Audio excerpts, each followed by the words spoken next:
Let's really think about this for a moment. Imagine a scenario where you've dedicated decades of your entire life to responsibly paying into the Social Security system, meticulously following every single rule and carefully planning your retirement finances down to the very last dollar. Now, suddenly, it feels as though the entire foundation is about to shift beneath your feet. President Trump has just formally unveiled a series of sweeping, comprehensive changes to Social Security that could, in theory, put significantly more money right into your pocket each and every month.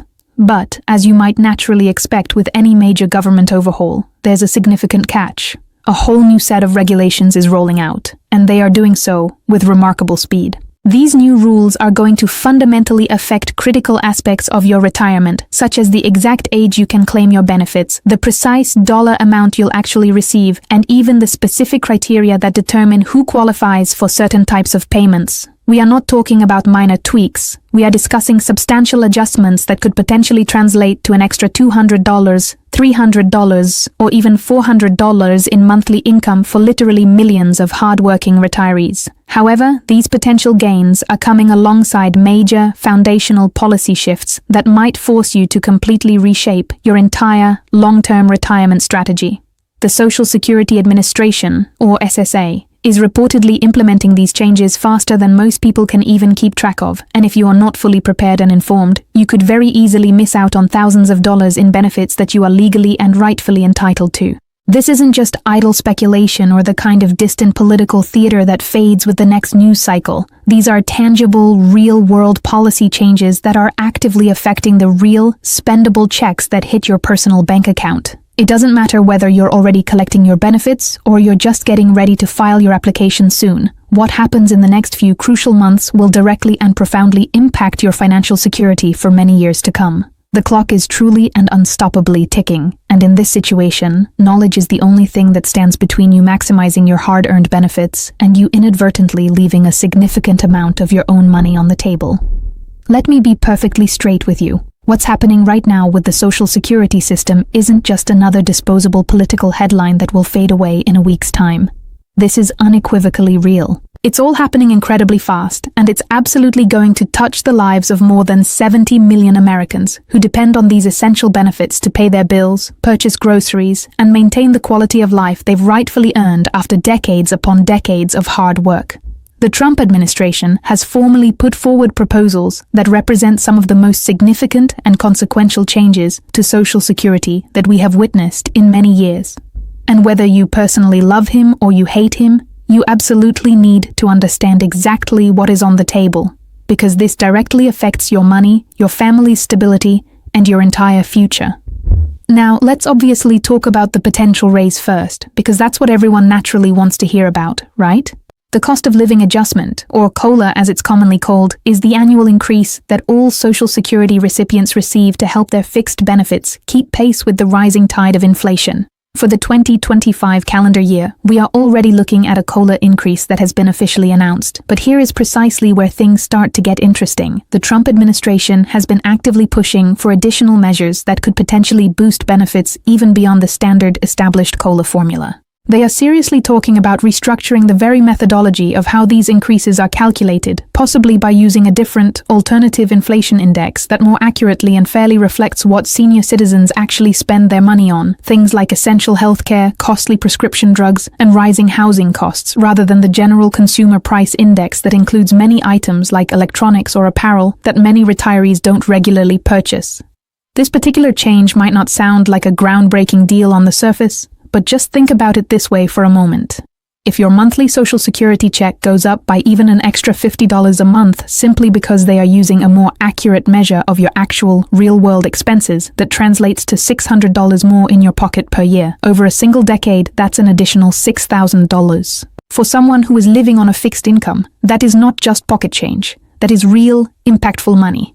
That amount could very well mean the difference between just scraping by and living with a genuine sense of comfort and dignity. But here's where the situation gets substantially more complex, and this is the part you really need to pay close attention to. Along with these potentially beneficial proposed increases, there are significant rule changes coming down the pipeline that could fundamentally alter how the Social Security system operates at its core. One of the major proposals being discussed involves adjusting the retirement age calculations and modifying how the penalties for early filing are structured. As it stands right now, if you decide to claim Social Security benefits before you reach your full retirement age, which is somewhere between 66 and 67, depending on the year you were born, you are forced to accept a permanent and significant reduction in your monthly benefit for the rest of your life. The Trump administration has floated ideas about modifying these penalties, potentially making it less financially costly to claim early, or perhaps offering more flexibility for people who genuinely need to access their benefits sooner due to pressing health issues or unexpected employment challenges. This is a huge development for folks who might be struggling to make it to their full retirement age because of physical limitations, chronic illness, or sudden job loss. Just imagine for a second if you could claim your benefits at age 62 without taking such a massive, permanent financial hit to your monthly payment. That single change could open up a world of options for people who are currently stuck between a rock and a hard place, trying desperately to figure out how to survive those last few difficult years before they can finally claim their full, unreduced benefits. There's also incredibly serious discussion happening right now around the earnings limit, which affects people who choose to continue working while they are collecting Social Security. Currently, if you are under your full retirement age and you earn more than a certain specified amount, and in 2025 that income threshold is around $23,240, the Social Security Administration will withhold $1 in benefits for every $2 you earn above that limit. It is a rule that frankly penalizes people for trying to stay productive, engaged, and supplement their income. It is, quite honestly, an outdated rule for our modern economy, where more and more seniors are either choosing to or are financially forced to work well past the traditional retirement age. The proposals currently on the table include options like raising this earnings limit substantially, or perhaps even eliminating it altogether for certain age groups. Think about what that would truly mean for your freedom and flexibility. You could potentially work a part-time job, bring in some valuable extra income to pad your retirement savings, or use it to pay for those unexpected expenses that always seem to pop up at the worst times, and you wouldn't be punished for your efforts by having your hard-earned Social Security benefits viciously reduced. That is exactly the kind of practical flexibility that could make a real, tangible difference in people's lives, especially for those individuals who are healthy enough and willing to work, but who don't want to sacrifice the benefits they've already spent a lifetime earning. Now, another critical element that's generating a lot of buzz and discussion involves the taxation of Social Security benefits. This is an issue that catches a lot of people completely off guard when they first start receiving their benefit checks. Yes, it's true. Your Social Security benefits can absolutely be taxed, depending on your total overall income. Under the current rules, if your combined income, which includes your adjusted gross income, any tax-exempt interest you might have, and, critically, half of your Social Security benefits, exceeds certain thresholds, you could be forced to pay federal income tax on up to 85% of your Social Security benefits. For single filers, that threshold starts at just $25,000, and for married couples who are filing jointly, it's a mere $32,000. Those income thresholds have not been adjusted for inflation since they were first established way back in 1984. Just let that sink in for a moment. What might have seemed like a reasonable income level 40 years ago is completely and totally different in today's economy. The Trump administration has clearly indicated its support for raising these thresholds significantly, or perhaps even eliminating the taxation of Social Security benefits entirely. If you're someone who has a modest pension, some savings that are generating a little bit of interest, and your Social Security check, you could easily find yourself pushed over these antiquated thresholds, resulting in you paying taxes on benefits you've already paid into throughout your entire working life. Removing or substantially reducing that tax burden would put more money directly into seniors' pockets without the government even having to increase the base benefit amount. There's also a great deal of attention being paid to spousal and survivor benefits, which are categories of benefits that are absolutely critical for millions of Americans, particularly for women who may have spent many years out of the workforce raising children or caring for elderly family members. Under the current rules, a spouse is able to claim up to 50% of their partner's full benefit amount, and a widow or widower can receive up to 100% of their deceased spouse's benefit. The proposed changes are actively looking at ways to enhance these vital benefits and provide more robust financial protection for surviving spouses, who often face a devastating and significant drop in household income when their partner passes away. Some of these proposals include adjusting how these benefits are calculated to better account for the increased costs of maintaining a household on only a single income, or perhaps allowing surviving spouses to combine benefits in new ways that are not currently permitted. For a widow or widower who is just trying to maintain their standard of living after the emotional trauma of losing their life partner, these specific changes could provide crucial financial stability during an already incredibly difficult and painful time. Let's also talk about the disability side of Social Security as well, because that's another area that is ripe for significant reform and is unequivocally part of these broader discussions. Social Security Disability Insurance, or SSDI, provides essential benefits to people who are unable to work due to a severe, long-term medical condition.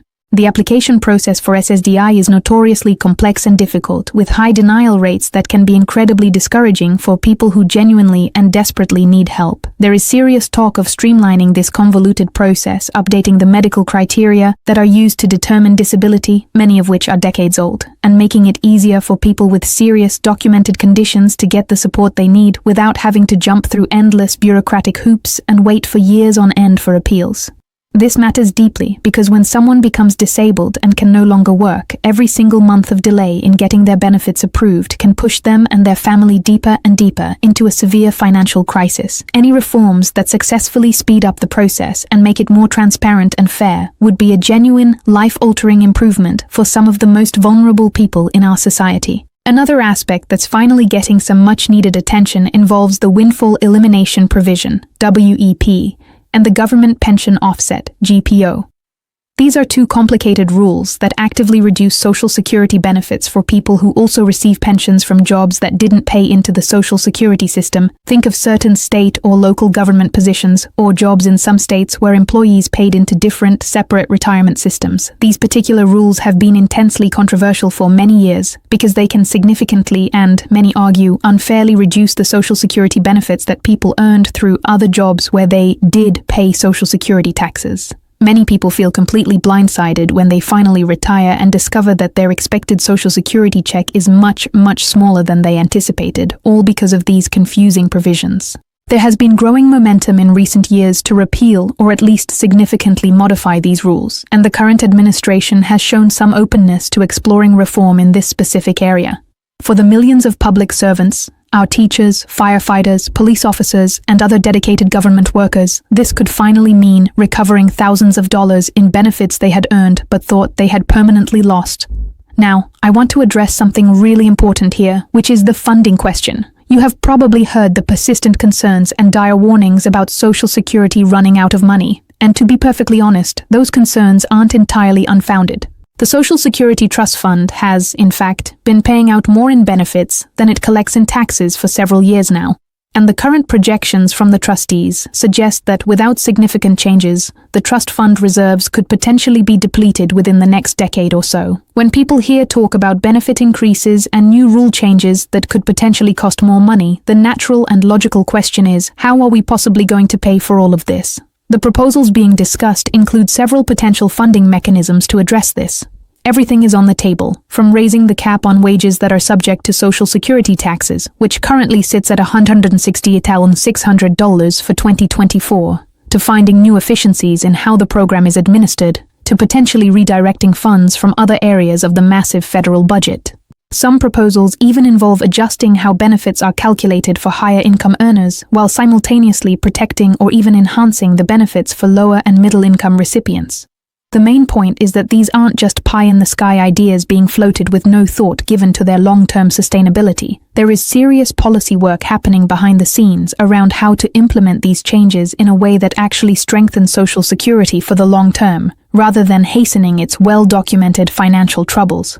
It's also worth noting that these changes, even if approved, won't happen overnight, and they most likely won't all happen exactly as they were initially proposed. This is simply how our system of government works. Proposals get made, they get debated, often heatedly, they are negotiated, modified, and eventually, some version of them might become law. That entire process involves Congress, where both the House and the Senate would need to pass identical legislation, and it also involves a great deal of input from advocacy groups, policy experts, and of course from the millions of Americans just like you who depend on Social Security. What we are witnessing right now is really the beginning of that national conversation, and it's critically important for you to understand what is being discussed so that you can make your own voice heard if these issues truly matter to you. Your representatives in Congress absolutely need to hear from their constituents about how these potential changes would affect real lives, not just see them as abstract policy debates happening far away in Washington.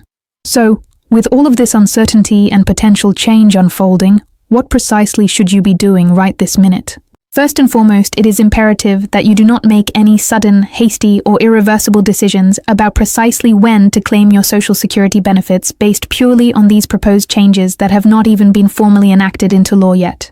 The rules and regulations that exist on the books today are the only rules you can reliably and safely plan your future around, at least until actual, finalized legislation passes through all the necessary steps and is officially signed into law by the President. Second, you absolutely must stay informed, but it is critical that you do so by consulting only the most reliable and authoritative sources. We're talking about going directly to the Social Security Administration's official website, SSA.gov, reading balanced reports from reputable, fact-checked news outlets, and perhaps even scheduling consultations with a qualified financial advisor who genuinely specializes in the complex field of retirement planning. Third, you should begin actively considering how all these different potential scenarios might affect your own unique personal situation. For example, if those restrictive earnings limits are indeed raised substantially or completely eliminated, does that fundamentally change your thinking about the possibility of working part-time during your retirement years? If the income thresholds for taxation are significantly increased, how does that particular change impact your overall holistic retirement tax planning strategy? These are precisely the kinds of questions that are worth your time considering right now, even well before the final rules are definitively set in stone, because engaging in this thought process helps you stay prepared and agile, ready to act quickly and intelligently when and if these changes do, in fact, occur.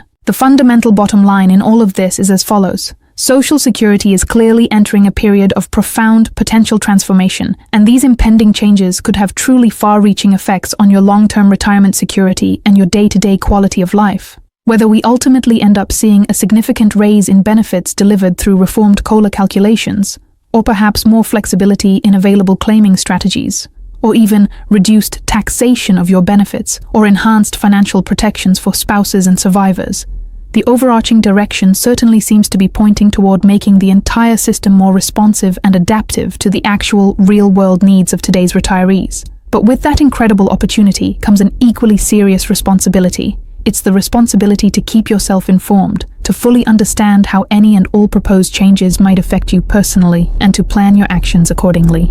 This isn't the kind of topic you can afford to simply ignore, tune out, or put off thinking about until some later date. The decisions that are being debated and made in Washington, D.C. right now will absolutely and directly determine what your Social Security check looks like, not just for the next year, but for the entire remainder of your retirement. Therefore, you must pay close attention, you must ask the hard and necessary questions, and you must ensure that you are actively positioning yourself to take full and complete advantage of whatever beneficial changes ultimately come down the pipeline.